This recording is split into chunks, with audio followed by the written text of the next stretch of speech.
Assalamualaikum warahmatullahi wabarakatuh.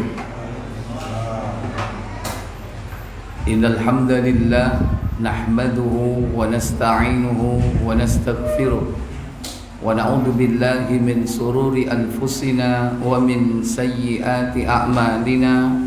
Man yahdihillahu fala mudilla lahu wa man yudlil fala hadiyalah. Wa ashhadu an la ilaha illallah wahdahu la syarika lah wa ashhadu anna Muhammadan abduhu wa rasuluhu la nabiyya ba'da. Allahumma salli wa sallim wa barik ala Muhammadin sallallahu alaihi wa ala alihi wa ashabihi wa man tabi'ahum bi ihsanin ila yaumiddin, amma ba'd. Ikhwatal iman, a'izzakumullah. Para bapak ibu, saudara-saudari yang dirahmati Allah Jalla wa'ala, bersyukur kita pada malam yang berbahagia ini dipertemukan kita kembali di majelis ini dalam keadaan sehat walafiat, dalam kondisi tetap iman. Semoga Allah Jalla Jalaluh memberikan kita ilmu yang bermanfaat, dimudahkan mengamalkannya dalam kehidupan sehari-hari, dan istiqomah di dalamnya sampai datangnya malakul maut menjemput kita. Semoga salawat dan salam selalu tetap terlimpah kepada junjungan kita Nabi besar Muhammad sallallahu alaihi wa ala alihi wasallam beserta seluruh keluarga dan keturunan beliau, para sahabat beliau, dan seluruh pengikutnya hingga tibanya hari kiamat. Ikhwatal iman, a'izzakumullah. Afwan, saya keliru mengambil kitab ini. Mestinya Aqidatut Tauhid saya ngambil Usulus Tsalatsa. Ya. Maka dalam kesempatan malam ini saya akan menyampaikan tetap di dalam kitab tersebut. Kalau dulu saya menyampaikan penyimpangan dalam kehidupan manusia, yakni asyirku billah, syirik kepada Allah Jalla wa'ala, maka berikutnya penyimpangan dalam kehidupan umat manusia, yakni al-kufru. Al-kufru yakni kekufuran. Dari kata kafara yakfuru kufron, yang artinya ingkar. Ingkar berarti lawannya syukur. Syukur yang berarti berterima kasih. Berarti orang yang kufur adalah orang yang tidak berterima kasih kepada Allah Jalla wa'ala.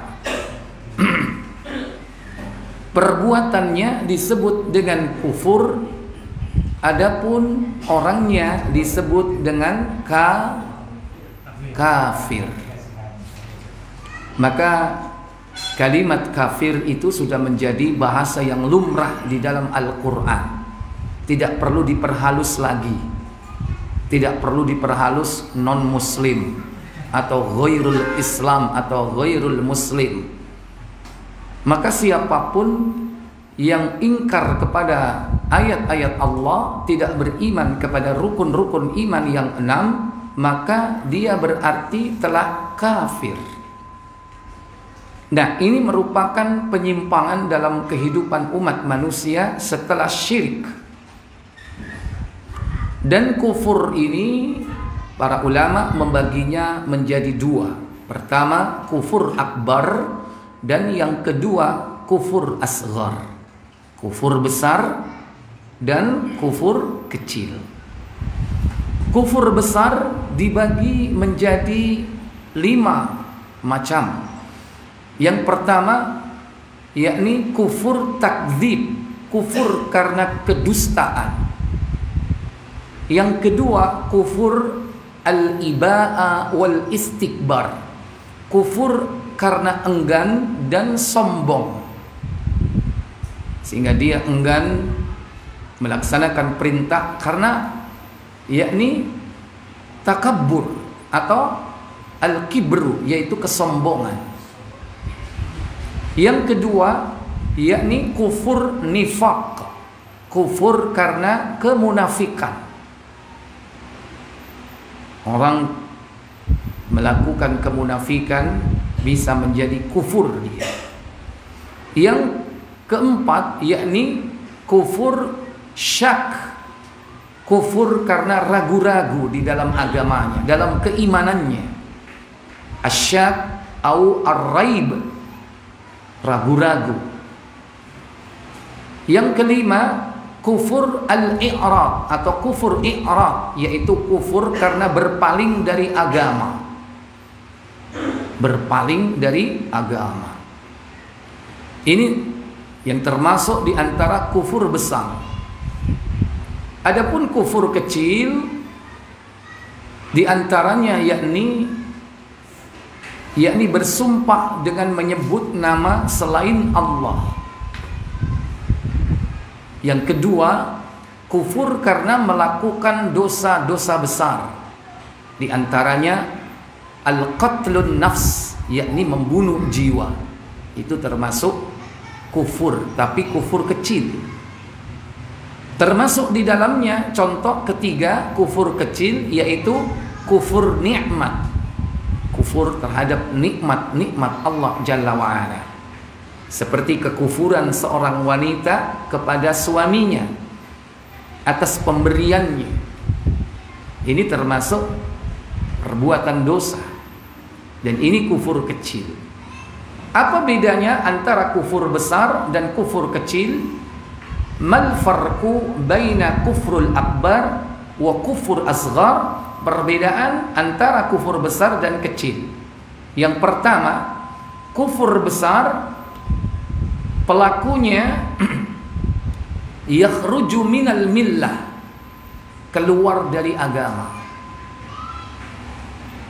Kalau kufur kecil tidak sampai dia ikhraj minal Islam, tidak sampai keluar dari Islam. Yang kedua, yubtilu sahadatahum, batal syahadat mereka, itu kufur besar. Ya otomatis kalau keluar dari Islam yakni batal syahadatnya. Kalau kufur kecil tidak sampai membatalkan syahadat. Yang ketiga, kufur besar menghapus pahala amal soleh. Maka amal solehnya akan terhapus. Yukaffiru ajra amalis salih, terhapus pahala-pahala amal solehnya. Adapun kufur kecil tidak menghapus pahala amal saleh secara keseluruhan. Kemudian yang keempat, hillu dami, halal darahnya, itu kufur besar. Wa malihi wa irdihi, harta bendanya, kehormatannya, karena dia sudah keluar dari Islam otomatis tidak terlindungi, karena dia bukan termasuk seorang muslim. Karena kullul muslim 'alal muslim haram, setiap muslim yang satu dengan muslim yang lain haram, suci di antara mereka. Damuhu haram, atau suci darahnya, tidak boleh ditumpahkan. Wa maluhu haram, harta bendanya suci, harta bendanya tidak boleh diambil dengan cara batil. Kemudian wa irduhu, haram kehormatannya, yakni tidak boleh dijatuhkan nama baiknya, dihancurkan namanya, citranya. Tapi kalau sudah keluar, semua itu tidak berlaku. Yang kelima, konsekuensi dari kufur besar, yakni mukhallidun finnari, dia akan kekal di dalam neraka. Itu kufur besar. Dia tidak akan pernah keluar dari neraka. Karena apa? Pokok keimanannya sudah hilang.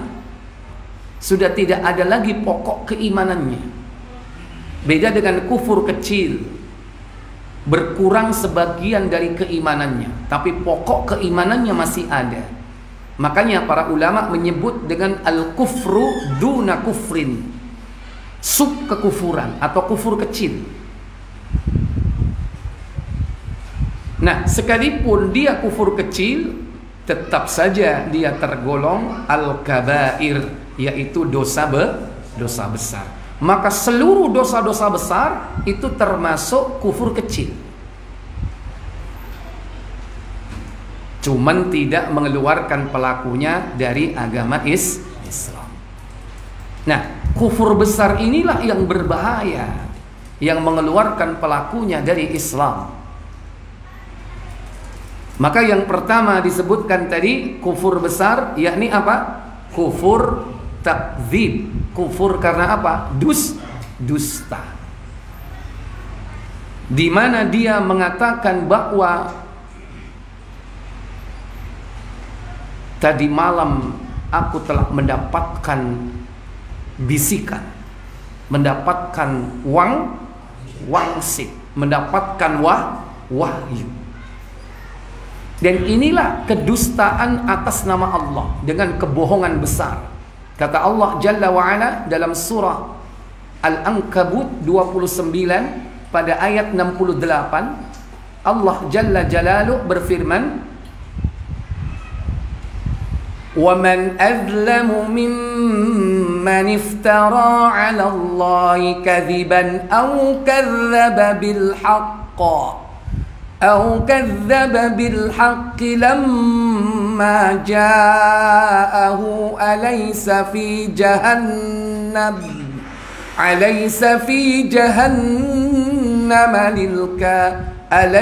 في جهنم مثوى للكافرين. Apa kata Allah?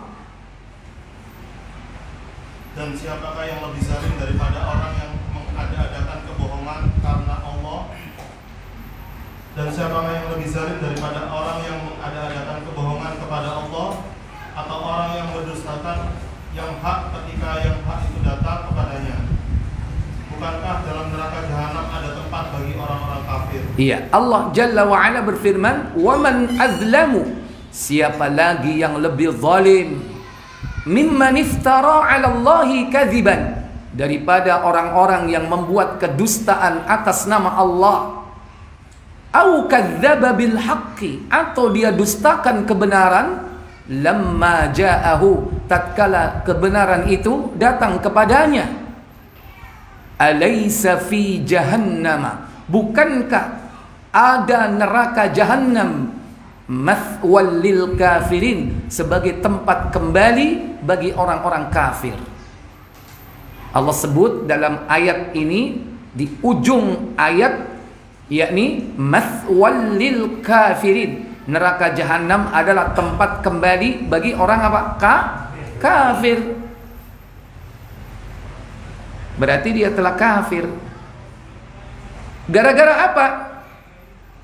Iftara 'ala Allahi kadziban, membuat kedustaan atas nama Allah. Ismail ibnu Katsir dalam tafsirnya tentang ayat ini, mereka tidak lain adalah orang-orang yang mengatakan, aku mampu mendatangkan apa yang didatangkan oleh para rasul. Tadi malam aku mendapatkan apa yang telah pernah didapatkan oleh para nabi dan rasul. Yaitu tadi, ngaku kalau dapat wahyu, dapat wangsit, apapun istilahnya. Apa wangsit, apa wahyu, apa bisikan. Katanya ada suara yang memerintahkan begini dan begitu. Kemudian diklaim dirinya telah mendengarkannya dan disampaikan kepada orang lain. Berarti secara tidak langsung orang ini mengaku sebagai apa? Nabi. Padahal sudah tidak ada kenabian. Kenabian sudah tertutup. Nabi terakhir adalah Nabi kita Muhammad sallallahu alaihi wasallam. Tidak mungkin ada wahyu yang turun karena sudah terputus kewahyuan.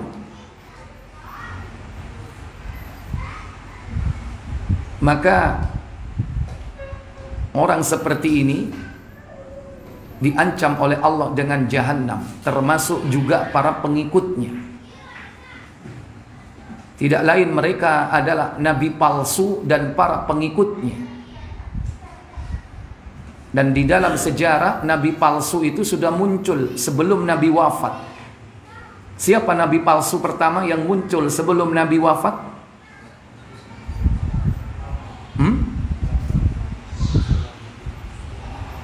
Siapa? Musailamah al-Kadzdzab itu nomor 2. Nomor 1. Musailamah di negeri Yamama, tapi ini muncul di negeri Yaman. Siapa dia? Al-Aswad Al-Ansi. Kenapa disebut Al-Aswad? Karena memang orangnya hitam, besar, wireng, punya pasukan cuman 700-an, tapi kejam, suka membunuh dan membantai kaum muslimin. Berita ini sampai kepada Nabi, dikirimlah sahabat beliau bernama Mu'adz bin Jabal ke negeri Yaman untuk mendakwahi mereka. Ditegakkan hujjah, disuruh bertobat, tapi karena merasa punya power, kekuatan, dia tetap bersikukuh. Dan Al-Aswad Al-Ansi ini punya jin yang selalu merasukinya. Dan ketika jin itu merasukinya, dia mengucapkan kalimat-kalimat yang dianggap wahyu. Maka di kalangan orang-orang Yaman ketika itu ada yang memang bersiap untuk membantu proses penyelesaian urusan ini, karena tidak ada keputusan kecuali harus diperangi. Nabi palsu atau yang mengaku sebagai nabi setelah Nabi Muhammad sebagai khatimul anbiya, penutup para nabi, maka mau tidak mau harus dihukum mati. Maka ada 3 orang. Pertama bernama Qais bin Abdi Yaghus, kedua Dzadzawai, ketiga Fairus. 3 orang ini yang membantu proses pelaksanaan eksekusi. Di suatu malam, yakni 2 orang memegangi ketika tidur, si Al-Aswad ini dipegangi oleh 2 orang, Qais dan Dzadzawai. Dan yang mengeksekusi, yang memenggal kepalanya adalah Fairus. Nah, untungnya di sini salah seorang istri daripada Al-Aswad Al-Ansi bernama Azad itu sudah muak dengan suaminya yang mengaku menjadi nabi, mendukung proses ini. Dia berjaga di depan kemah. Ketika dipenggal lehernya, ya, ngorok, terdengar oleh pasukannya yang di luar, datanglah semuanya. Tapi dicegah oleh Azad istrinya. Tenang, nabimu sedang menerima wahyu. Balik lagi mereka. Di pagi hari dilihat sudah tewas, maka kocar-kacir pasukannya karena pemimpinnya sudah tewas. Ketika sudah terpenggal kepalanya, itu masih bisa ngomong, "Hei Fairus, aku tidak ada urusan dengan kau. Kenapa kau bunuh aku?" Kisah ini terdapat di dalam kitab yang ditulis oleh Ibnu Katsir yang bernama Al-Bidayah wan Nihayah, khususnya pada masa Khulafaur Rasyidin, ya, pada akhir masa Rasulullah SAW, awal dari pemerintahan Abu Bakar As-Siddiq radhiyallahu taala an. Silakan dibaca tentang kisah ini dalam kitab tersebut. Ini nabi palsu yang pertama sudah muncul. Nabi belum meninggal. Setelah tewasnya Al-Aswad Al-Ansi, berita ini sampai kepada Nabi. 3 hari kemudian setelah wafatnya, Nabi berpulang ke rahmatullah di bulan Rabiul Awal. Nabi masih hidup, sudah muncul nabi palsu. Muncul lagi siapa? Musailamah Al-Kadzdzab. Musailamah si tukang bohong. Cuman ini orangnya ganteng, kaya, pengikutnya banyak. Terlebih setelah menikah dengan nabi palsu wanita namanya Sajah At-Tamimah dari Bani Tamim. Semakin besar pengikutnya. Berita ini sampai kepada khalifah pertama, yaitu Abu Bakar As-Siddiq radhiyallahu taala anhu. Maka diutuslah sahabat beliau yang bernama Khalid bin Walid, si pedang Allah, untuk menyelesaikan urusan ini. Ditegakkan hujjah, suruh bertobat, kembali kepada Islam, tapi menolak. Maka tidak ada keputusan kecuali perang. Maka terjadilah perang besar, yaitu perang Yamamah pertama kali di masa pemerintahan Abu Bakar As-Siddiq, yang akhirnya Musailamah tewas dengan dada jebol, tertusuk tombak, ditombak oleh mantan budak yang dulu kafir masuk Islam, yang bernama Wahsy, yang dulu pernah membunuh Hamzah. Setelah itu masuk Islam, tapi Nabi pernah menyuruh, wahai Wahsy, kau sudah masuk Islam, tapi kau jangan tinggal di Madinah, karena selalu aku ingat pamanku Hamzah ketika aku melihat wajahmu, pergilah kau. Nah, salah satu di antara jasa dari Wahsy ini adalah membunuh nabi palsu dengan keahliannya apa? Menombak. Maka kocar-kacir pengikutnya. Ini nabi palsu yang kedua. Dan nabi palsu ini terus akan ada sepanjang sejarah setelah kenabian Nabi sampai hari kiamat. Jumlah mereka 30 orang. Kata Nabi SAW, buka Muslim nomor 2474.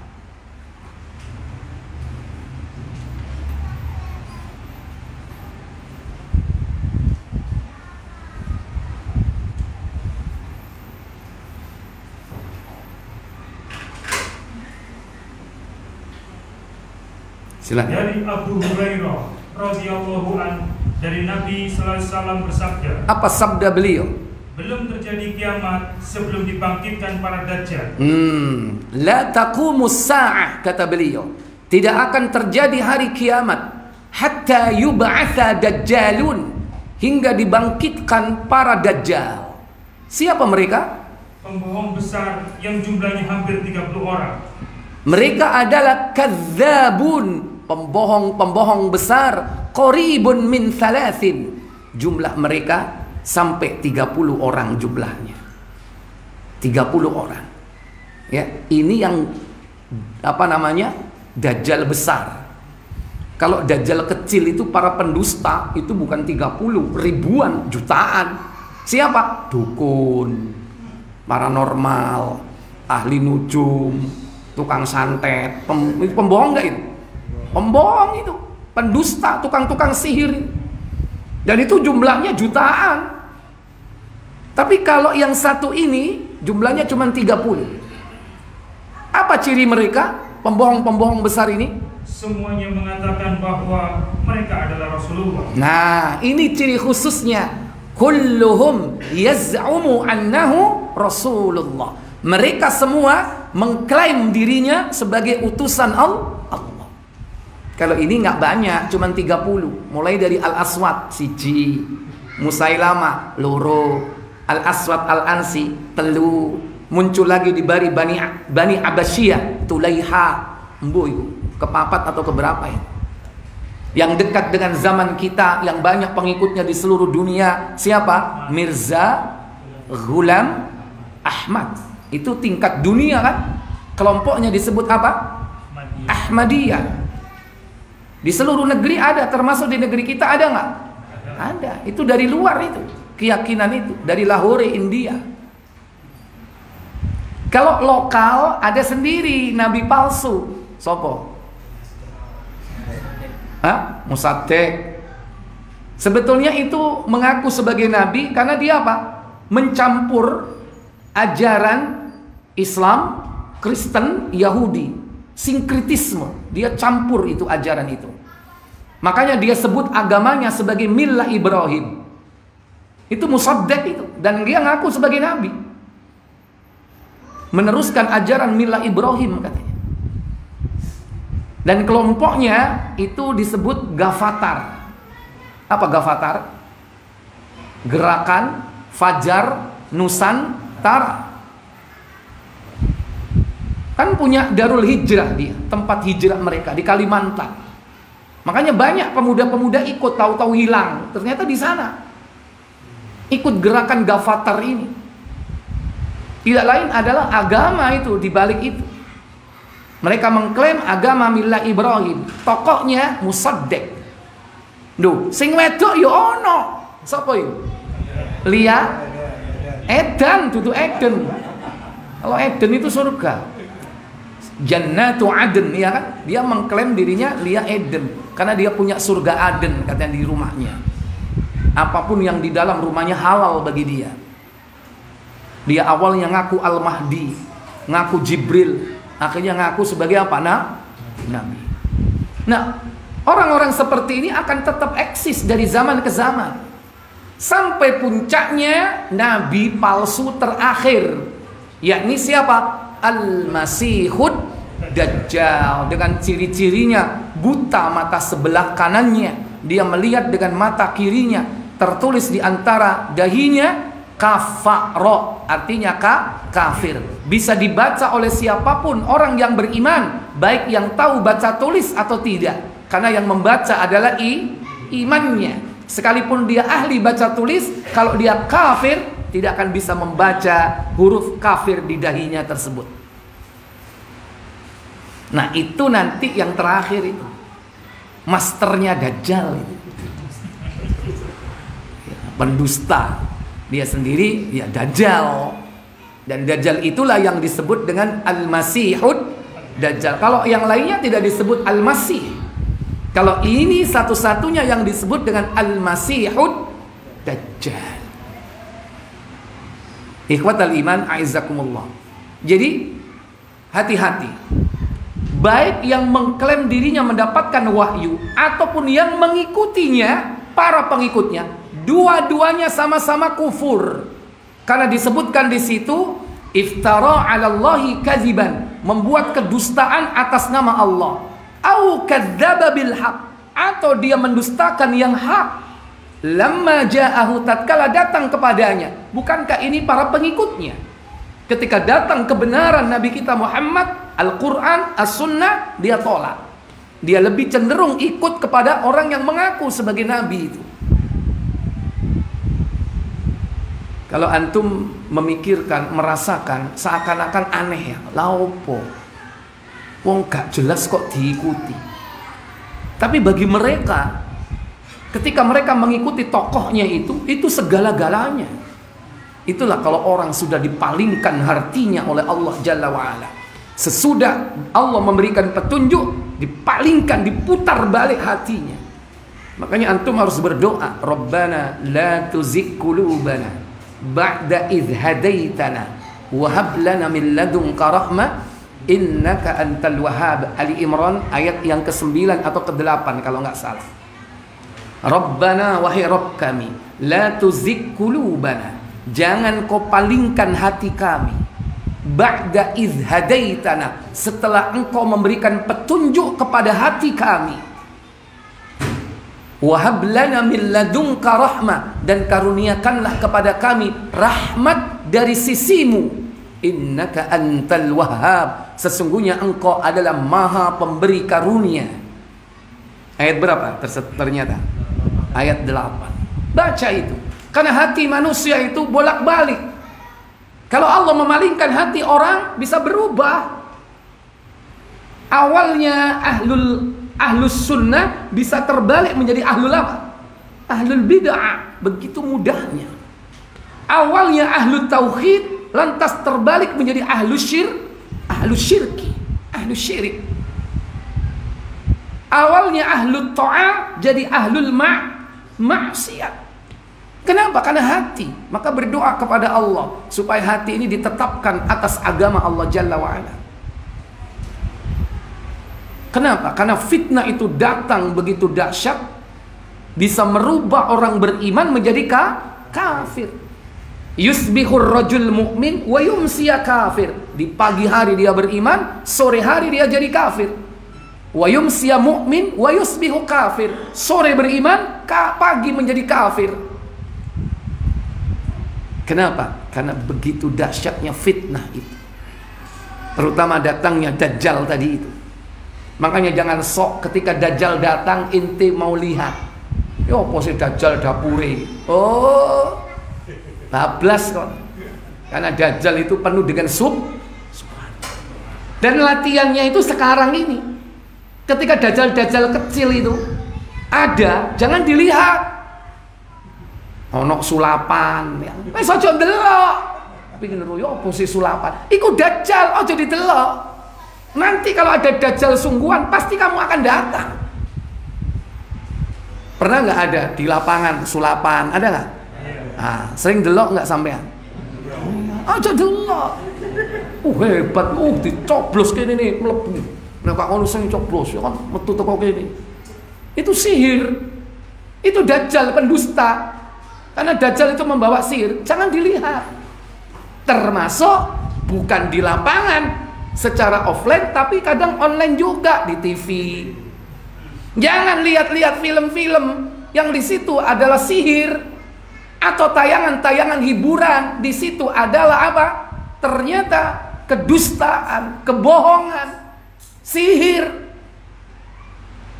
Tapi nggak sampai seneng delok kuya-kuya. Iya kan? Nek kok ngono delok sapa sing gak gelem ngomong iki. Iya kan? Nggak usah dilihat seperti itu. Itu Dajjal, pendusta. Kalau latihan kepada Dajjal kecil aja nggak bisa, bagaimana Dajjal yang gede yang datang? Dia membawa subhat, membawa khawarikul ada, kehebatan di luar nalar manusia. Bisa berjalan di atas air, bisa terbang ke udara. Orang akan takjub, hebat yo. Tapi orang beriman yang sudah mengerti, orang seperti itu kalah, remeh, hina di hadapan Allah Jalla wa'ala. Kekuatan mereka nggak ada artinya apa-apa dengan keimanan kita. Makanya jangan sampai mata kita berpaling untuk melihatnya. Ikhwatal iman, Bapak Ibu, saudara-saudari yang dirahmati Allah Jalla wa'ala.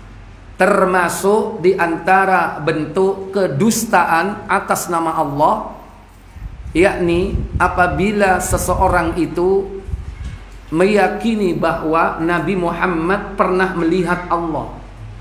Nabi Muhammad nggak pernah melihat Allah. Siapa yang meyakini dan mengatakan Nabi Muhammad pernah melihat Allah, orang itu dusta atas nama Allah. Bahkan ada 3 perkara.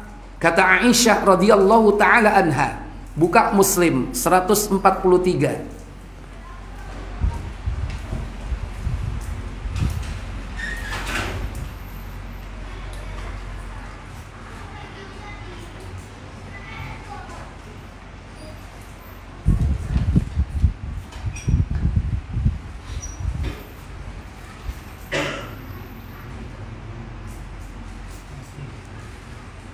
Dari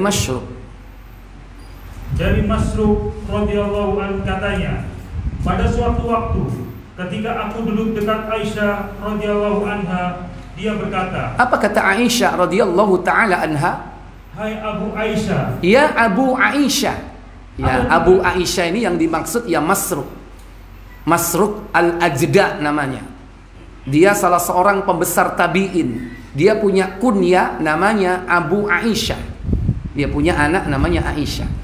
Dia belajar kepada Aisyah radhiyallahu taala anha karena dia adalah seorang tabi'in, belajar kepada sahabat Nabi sallallahu alaihi wasallam. Dalam hal ini yakni sahabiah, bahkan ummul mukminin, istri Nabi.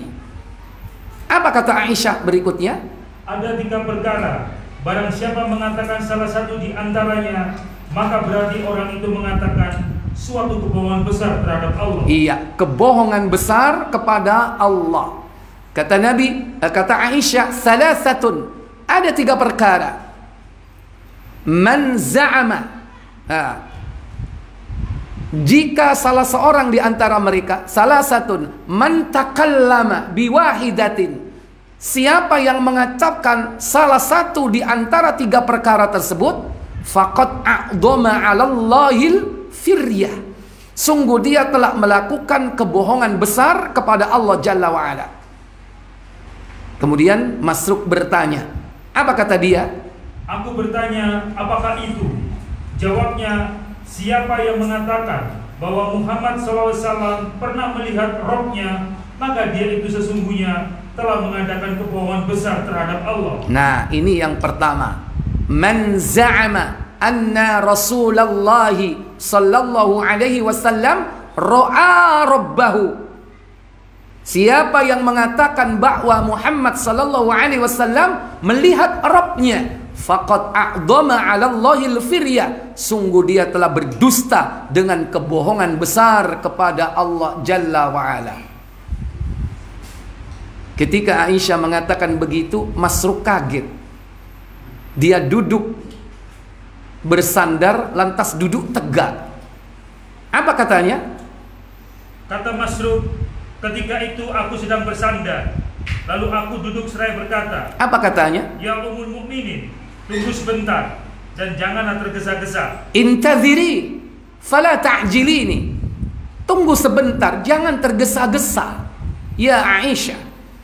Maksudnya Masruq ini tersentak karena ada di dalam Al-Quran yang seakan menyebutkan bahwa Nabi melihat Allah. Oleh karena itu Masruq menyampaikan hujahnya, menyebutkan ayat tersebut. Apa kata Masruq? Bukankah Allah Azza wa Jalla telah berfirman? Apakah firmannya? Di dalam Quran surat Takwir ayat 23. Surat 81 At-Takwir ayat 23. Ini yang disampaikan Masruq sebagai alasan kenapa Masruq menyela. Karena seakan ayat ini menunjukkan bahwa Nabi Muhammad melihat Allah. Ayatnya berbunyi, walaqad ra'ahu bil ufuqil a'la. Walaqad ra'ahu, dan sungguh Muhammad telah melihatnya bil ufuqil mubin. Maaf, bil ufuqil mubin. Walaqad ra'ahu bil ufuqil mubin. Cek coba, bener nggak? 81:23 Surah At-Takwir ayat 23. Walaqad ra'ahu bil ufuqil mubin. Benar? Ya, Muhammad telah melihatnya di tepi langit yang terang. Ini ayat pertama. Terus ayat yang kedua mirip. Surat apa itu? An-Najm ayat 13. Surah 53 An-Najm ayat yang ke-13. Mirip ayatnya. Walaqad ra'ahu nazlatan ukhra. Dan Muhammad sungguh telah melihatnya di kali yang lain, di saat yang lain. Di situ kalimatnya ra'ahu, melihatnya dengan domir hu. Kalau orang nggak memiliki pemahaman yang baik terhadap din ini, hu di situ bisa jadi seakan yang dilihat oleh Nabi adalah Allah. Padahal jelas yang dilihat di situ bukan Allah. Makanya Masruq berhujjah dengan ayat ini. Bukankah Allah berfirman, walaqad ra'ahu bil ufuqil mubin, walaqad ra'ahu nazlatan ukhra. Bukankah Muhammad telah melihatnya di tepi yang terang, di saat yang lain? Apa jawab Aisyah radhiyallahu taala anha? Jawab Aisyah, akulah orang yang pertama-tama dari umat ini yang menanyakan masalah itu kepada Rasulullah SAW. Jelas kan? Aisyah orang paling dekat dengan Nabi kan? Tentu banyak waktu untuk menanyakan perkara-perkara yang hebat. Layaknya kita suami istri sebelum tidur apa dulu biasanya Pak? Mosok langsung teko blek turu bareng manten lawas ngobrol ya ma yo apa arek-arek mau ma ya kan, itu urusan dunia. Ini istri seorang nabi, waktu yang berharga secara pribadi itu pasti dimanfaatkan. untuk belajar din agama kepada manusia mulia. Dan tentunya banyak hal yang telah diserap oleh Aisyah dalam perjalanan beliau sebagai seorang istri, walaupun tidak lama, cuman 9 tahun, karena Aisyah ditinggal wafat usia 18 tahun. Sik mari teko SMA nih zaman saiki, ya kan? Wis rondo, tapi gak oleh dirabi, karena dia adalah istri Nabi dunia dan akhirat. Salah satu yang ditanya kepada Nabi oleh Aisyah yaitu tentang apakah engkau melihat Allah wahai suamiku. Kata Aisyah, akulah orang pertama yang menanyakan hal itu. Apa kata Aisyah selanjutnya? Beliau bersabda, sesungguhnya yang terlihat itu ialah Jibril. Nabi kemudian mengatakan, sesungguhnya yang terlihat itu bukan Allah, tapi Jibril, malaikat paling mulia yang sering bersama Rasul sallallahu alaihi wasallam. Dan Nabi mengatakan apa berikutnya? Aku belum pernah melihatnya dalam bentuknya yang asli selain 2 kali itu. Nabi melihat Jibril dalam keadaan asli 2 kali seumur hidup. Selebihnya dalam keadaan menyamar sebagai manusia. Yang pertama, ketika masa vakum. Setelah turun wahyu pertama, ada masa vakum sekian bulan. Nah, setelah itu ketika Nabi berjalan di Mekah, di tanah lapang, tahu-tahu dipanggil dari ufuk langit. Ya Muhammad, ternyata ditengok, ternyata malaikat yang datang di Gua Hira, tapi dalam wujud asli. Sebagian tubuhnya tertutup oleh langit. Artinya apa? Semua tubuh Jibril itu belum kelihatan semuanya. Seluruh petala langit, barat, timur, ujung, utara, selatan, itu Jibril semua. Dan itu belum lengkap, saking besarnya. Dan malaikat Jibril ini malaikat yang paling memiliki banyak sayap. Berapa sayap malaikat Jibril? 600 sayapnya. Nek manuk piro? Manuk piro? Loro. Jibril 600. Bisa cok dibayangno, ya kan? Nemplek nang ndi sengko ae nek mlebu surga. Bril, aku kepengin kepethuk awakmu. Bisa enggak? Bisa. Tapi nek mlebu neraka gak kira kepethuk Jibril. Paling kepethuk sapa? Nek gak Malik ya Zabaniyah, para eksekutor ya, malaikat Zabaniyah. Ya. Malaikat Jibril dilihat asli, makanya Nabi takut. Langsung dia pulang pergi ke rumah Khadijah, minta diselimuti karena tubuhnya menggigil. Zammiluni, kemulono aku, wahai bojoku. Setelah tenang, baru diceritakan tentang kisahnya bertemu Jibril. Makanya setelah itu Allah turunkan wahyu, yakni apa? Ya ayyuhal muddathir, wahai orang yang berselimut, kum fa'andir, bangkitlah dan beri peringatan. Wa rabbaka fakabbir, dan kepada Rabbmu hendaklah kau agungkan. Setelah itu Nabi diperintahkan dakwah terang-terangan, karena sebelum itu dakwahnya sembunyi. Setelah turun Al-Mudaththir, dakwah beliau terang-terangan. Setelah itu turun wahyu terus, tidak pernah berhenti sampai terakhir menjelang wafat beliau di bulan Dzulhijjah, wahyu yang terakhir turun.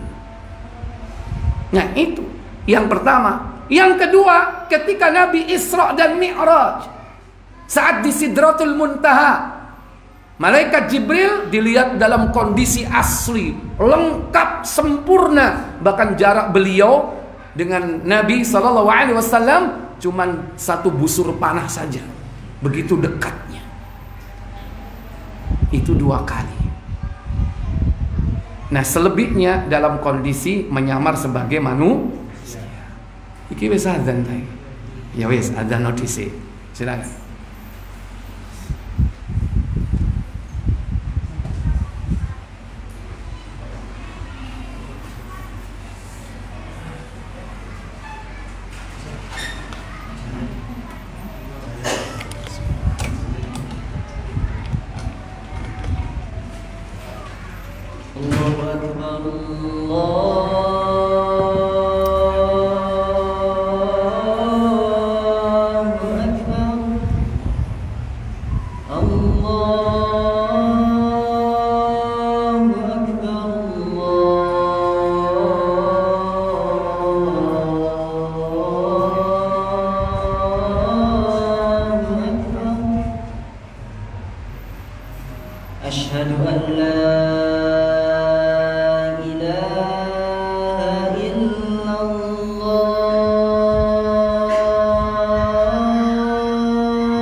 Baik Bapak Ibu, saudara-saudari yang dirahmati Allah Jalla wa'ala. Jadi yang pertama, yakni orang yang mengatakan bahwa Muhammad pernah melihat Robnya, maka dia telah berdusta dengan kebohongan besar kepada Allah Jalla wa'ala. Baik, lanjutkan hadisnya, kembali ke Muslim 143. Lanjut lagi. Iya. Ketika ia turun dari langit, sebagian tubuhnya tertutup antara langit dan bumi. Kata Aisyah, belum Anda dengarkah firman Allah yang mengatakan penglihatan tidak sampai kepadanya, tetapi dia mengetahui segala penglihatan. Iya, karena tidak seorang pun mampu melihat Allah Jalla wa'ala saat dalam kehidupan dunia ini. Namun ada waktunya kelak manusia akan bisa melihat Allah Jalla wa'ala atas izinnya. Lanjut. Dia itu lemah lembut dan maha tahu. Di dalam Quran surat Al-An'am ayat 103. Dan tiada seorang pun akan dapat berkata-kata dengan Allah. Tidak seorang pun dapat berkomunikasi, berinteraksi dengan Allah, melainkan dengan wahyu. Melainkan dengan 3 cara. Pertama, yaitu diturunkan wahyu. Di antara wahyu itu adalah mimpi. Atau yang kedua, di balik tabir. Atau berbicara langsung tapi di balik tabir. Seperti Nabi Musa ketika di Gunung Tursina, seperti Nabi Adam ketika di surga setelah dicipta oleh Allah Jalla wa'ala, seperti Nabi kita Muhammad ketika Isra dan Mi'raj, berbicara langsung dengan Allah tetapi di balik tabir, karena Allah memiliki hijab, memiliki tabir. Apa hijab dan tabirnya? Buka Muslim nomor 146. Nanti kembali ke 143. Dari Abu Musa radhiyallahu an katanya, pada suatu ketika Rasulullah SAW mengajarkan kepada kami 4 perkara. Apa saja? Yang pertama, Allah Azza wa Jalla tidak pernah tidur dan mustahil dia tidur. Yang kedua, Allah yang menentukan tinggi atau rendahnya nilai amal seseorang. Dan ketiga, Allah menerima amal yang diperbuat seseorang di waktu malam pada siang hari, dan menerima amal siang di waktu malam. Yang keempat, tirainya ialah cahaya. Hijabuhun nur, tirainya, hijabnya adalah cahaya. Dalam perawi yang lain, di dalam riwayat Abu Bakar, perawi lain disebutkannya api. Iya, hijabuhun nar, hijabnya adalah api. Dalam riwayat yang lain, jika hijab itu dibuka saat kehidupan dunia ini, maka apa yang terjadi? Jikalau tirai itu dibuka, maka terbakarlah segala yang ada, di mana penglihatan Allah sampai kepadanya. Akan terbakarlah semua yang ada, di mana penglihatan Allah sampai kepadanya. Pertanyaannya, adakah makhluk di alam ini yang penglihatan Allah nggak sampai kepadanya? Ada nggak? Ada nggak makhluk yang tidak sampai penglihatan Allah kepadanya? Tidak ada. Kalau betul-betul dibuka, maka apa yang terjadi? Semuanya akan musnah, terbakar. Ya, ini salah satu ajaran tauhid yang harus disampaikan kepada saudara-saudara kita kaum muslimin yang belum mengetahui bahwa Allah itu memiliki hijab dan tidak mungkin hijabnya itu dibuka saat ini. Nanti di surga Allah akan membuka hijabnya pada saat yaumul mazid, hari tambahan atau hari bonus. Itu nanti akan terjadi. Dan ketika manusia dikekalkan oleh Allah, kematian disembelih oleh Allah Jalla wa'ala, sehingga tidak ada lagi kematian, maka Allah akan membuka tabirnya sebagai bonus bagi orang ahli surga. Tapi sekarang tidak seorang pun yang pernah melihat Allah. Kalau ada yang mengaku pernah melihat Allah, Nabi aja nggak pernah. Kalau dia ngaku, berarti apa? Ngungkuli Nabi berarti, ya. Waduh, itu kekufuran yang besar. Baik, yang kedua, langsung kedua, Orang yang mengatakan bahwa Rasulullah SAW menyembunyikan sesuatu ayat dari kitab Allah tidak disampaikan, maka orang itu sesungguhnya telah berbuat kebohongan besar terhadap Allah. Iya, termasuk iftara 'ala Allahil kadzib, membuat kedustaan atas nama Allah, di mana dia mengatakan man za'ama, siapa yang mengatakan annahu, bahwasanya Nabi Muhammad sallallahu alaihi wasallam katama syai'an fi kitabillahi, menyembunyikan sesuatu dari kitab Allah, tidak disampaikan kepada umatnya, hanya disampaikan kepada orang-orang khas, orang-orang khusus, maka orang itu berdusta atas nama Allah. Maka Al-Quran itu semua sudah disampaikan kepada umatnya. Tidak ada ayat khusus, tidak ada Al-Quran am, Al-Quran khas. Ini untuk orang awam, ini untuk orang khusus terkhusus, nggak ada. Semua sudah disampaikan oleh Nabi. Dan bukti kalau Nabi sudah menyampaikan, di mana Allah menggaransi. Apa garansinya? Diturunkan ayat terakhir surat Al-Maidah ayat ketiga, Al-Yawma akmaltu lakum dinakum, pada hari ini telah aku sempurnakan agama ini bagimu. Berarti agama sudah sempurna nggak? Tugasnya sudah ditunaikan dengan baik nggak? Tugas beliau adalah tabligh, menyampaikan risalah. Tak satu pun ayat yang tercecer, jangankan satu ayat, satu huruf pun tidak. Sudah disampaikan semuanya. Makanya Allah garansi, pada hari ini telah aku sempurnakan agama ini untukmu. Wa atmamtu alaikum ni'mati, dan telah aku cukupkan nikmatku bagimu. Wa raditu lakumul Islam madina, dan aku rela din Islam sebagai agama bagimu. Maka Islam sudah sempurna, tidak ada yang tertinggal sedikit pun, dan tidak perlu dicari lagi yang tercecer-cecer itu, nggak ada. Maka orang-orang yang hari ini melakukan amal ibadah yang dulu tidak pernah dilakukan Nabi, seakan-akan ada syariat yang diketemukan. Mungkin pernah disembunyikan oleh Nabi, atau Nabi tidak pernah menyampaikan dan diketemukan oleh orang ini dan diamalkan. Hati-hati. Berarti pelaku-pelaku bid'ah itu bisa jadi termasuk kategori ini, menganggap bahwa Nabi tidak menyampaikan risalah, ada syariat risalah yang disembunyikan dan dia mengetahuinya atau menemukannya hari ini, lantas diamalkannya. Makanya kok beda? Nabi dulu nggak pernah melakukan, dia lakukan hari ini. Hati-hati. Baik, yang ketiga, yang terakhir, orang yang mengatakan bahwa Rasulullah SAW tahu apa yang akan terjadi besok. Orang itu sungguh-sungguh telah mengadakan suatu kebohongan besar terhadap Allah. Man za'ama annahu yukhbiru ma yakunu fi ghadin faqad a'dama 'ala Allahil firya. Barang siapa yang mengatakan atau meyakini bahwa Nabi Muhammad mengetahui apa yang akan terjadi besok, sungguh orang itu telah berdusta dengan kebohongan besar kepada Allah.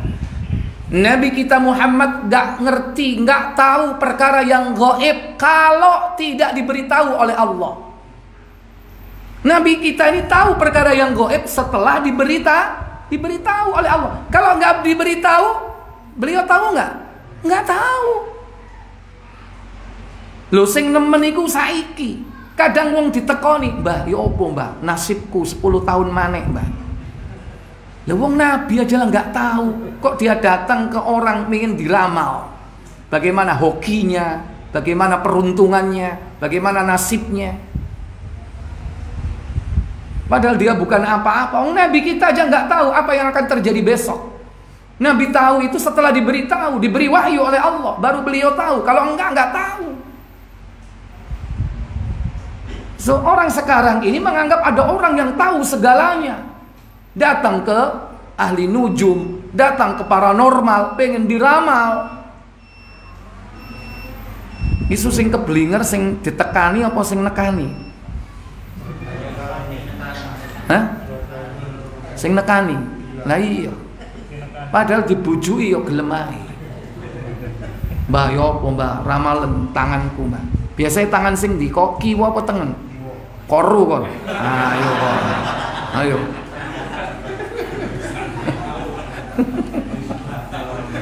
Baik.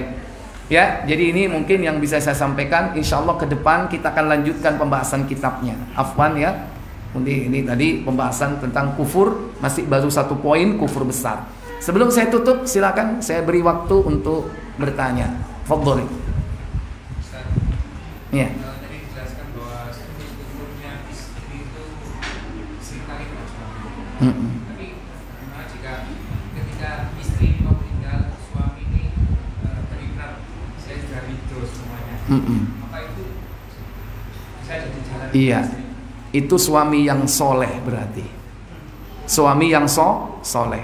Saya yakin kekufuran istri itu sebagai sebuah konsekuensi dari bengkoknya asal muasal dari dia diciptakan dari tulang rusuk yang bengkok. Makanya istri itu harus selalu diingatkan, dinasehati. Karena kecenderungannya begitu, kufur kepada pemberian suami, kurang bersyukur. Ya, ket biyen ya ono ya ini pancet ae gak munda-munda sampai siji, iya kan? Ya, ket biyen setir kenceng ae ya. Rono rini ngontel ae ya kan? Loro, ya kan? Bayaran kurang jaluk munda, banyak ya kan? Nah, ketika seorang suami istrinya menjelang wafat, dia maafkan semuanya dan dia ridhoi, hancur berantakan, hancur itu yang namanya apa? Dosa-dosanya. Langsung habis itu. Awakmu arep mati, wis tak sepuro kabeh dosamu. Aku rela, gak ono wong wedok kaya awakmu dhewe. Kon ngerelakno aku rabi maneh. Mangkane ridho. Soalnya dikei apa lampu hijau, ya kan? Pemeneh bojone arep ya jangan karena itu, ya kan? Jangan karena sebab itu kita memaafkan dia. Seorang suami diperintahkan oleh Allah selalu memaafkan istri. Allah berfirman, buka At-Taghabun 64 ayat 14. Ya ayyuhalladzina amanu inna min azwajikum wa auladikum aduwwan lakum fahdaruhum wa in ta'fu wa tasfahu wa taghfiru fa innallaha ghafurur rahim. Apa kata Allah? Hai orang-orang mukmin, sesungguhnya di antara istri-istrimu dan anak-anakmu ada yang menjadi musuh bagimu. Iya, ada yang jadi musuh. Istri itu enggak semuanya jadi nikmat. Kalau nikmat itu istri solihah. Ad-dunya mata' wa ghairu mata'iha al-mar'atus salihah. Dunia itu perhiasan. Sebaik perhiasan dunia, wanita yang solihah. Itu istri sebagai nikmat. Yang pasti dia sebagai apa? Sebagai fitnah, ujian kita. Yang bahaya jadi musuh. Sing lanang ngalor, sing wedok ngidul. Sing lanang rajin nang masjid, sing wedok rajin lu. Iki jeritan hati kata angin. Itu musuh, nyempal ya kan? Nyempal. Jangankan kita, Nabi aja punya istri jadi musuhnya. Nabi siapa? Yang istrinya musuhnya Lut. Nabi siapa lagi? Nuh.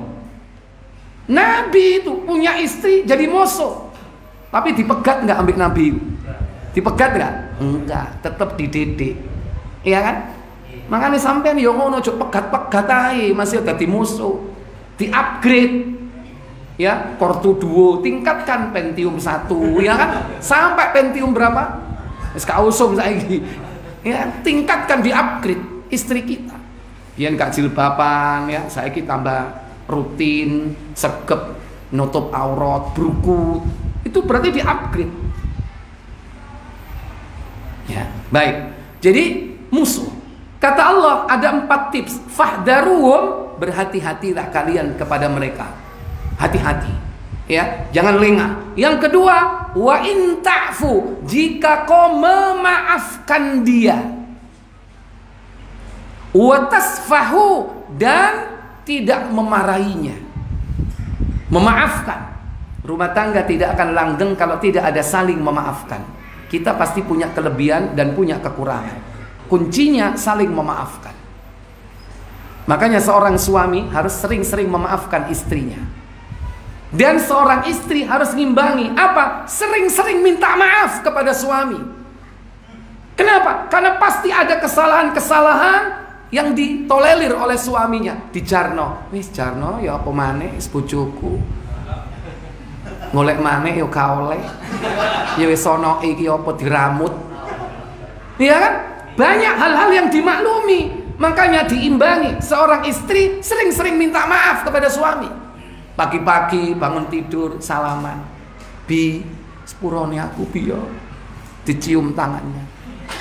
Minta maaf gak harus punya kesalahan. Dan pasti kita punya kesalahan yang tersembunyi, yang dianulir atau bahkan dimaklumi oleh suami kita. Makanya para istri sering-sering minta maaf kepada suami. Cium tangannya, minta maaf. Suami jangan jawab, "Lho Dik, kon salah apa kon?" Gak usah, ya kan? Wis trimo nae, maafkan. Ya, ya wis tak sepuro. Ya. Hati-hati nek nggawa awak, ya. Jaga aurate, sekaligus memberi nasihat. Gitu, seimbang kita memaafkan, ya, dan dia harus sering-sering minta maaf. Ajarkan kepada istri-istri kita supaya dia datang selalu minta maaf, sering, walaupun dia melakukan kesalahan. Bahkan kadang ada kesalahan yang mungkin tidak disampaikan oleh suaminya. Wa tasfahu, dan tidak memarahinya, tidak memarahi. Maksudnya apa? Dalam urusan dunia, gak usah marah. Sing lanang kepingin mobil tekek jobo, sing wedok kepingin tekek jero omah, ruang tamu, gak apa-apa jarno ae.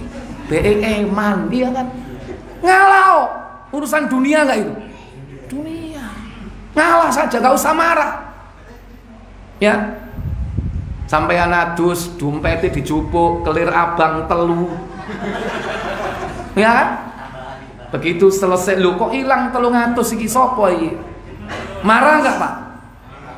Marah. Jangan marah, Pak. Duwe kena digoleki. Mungkin kok sampai bojomu njopok ngono. Paling sampean iku al-medit wal bakhil.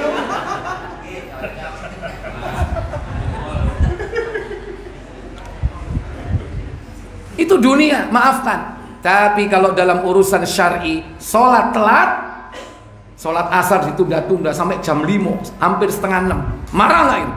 Marah. Jatuhkan bom nuklir.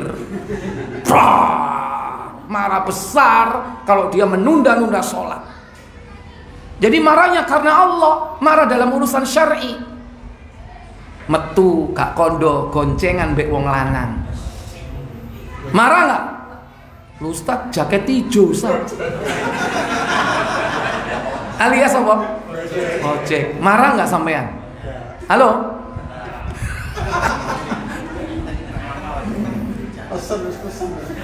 Pesen. Makanya nek gak kepengin digonceng wong lanang, sampean kudu gelem ngeterno. Bojo iku luwih seneng diterno sing lanang apa enggak? Luwih seneng kan? Iya, iku sing normal. Ya, sing gak normal seneng diterno wong liya. Nek wong normal cinta mbek sing lanang mesti seneng diterno sing lanang daripada Gojek, nge-Grab, ya kan? Makanya kita harus siap. Jadi kalau urusan dunia gak usah marah. Tapi kalau urusan din agama harus marah.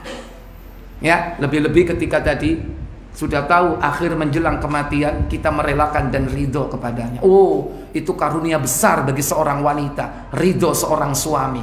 Karena keridhoan Allah itu bagi seorang istri adalah dari ridhonya seorang suami. Kalau seorang laki-laki ridho kepada istrinya, fa insyaallah istri itu akan diampuni oleh Allah dari dosa-dosanya. Yang ujungnya dia akan masuk ke dalam surga. Nah, itulah tujuan seorang istri. Seorang istri itu dia menikah tidak lain apa? Cari ridho suami, cari ridho Allah melalui suami. bukan cari harta, golek warisan supaya ini dan itu, enggak, cari ridho.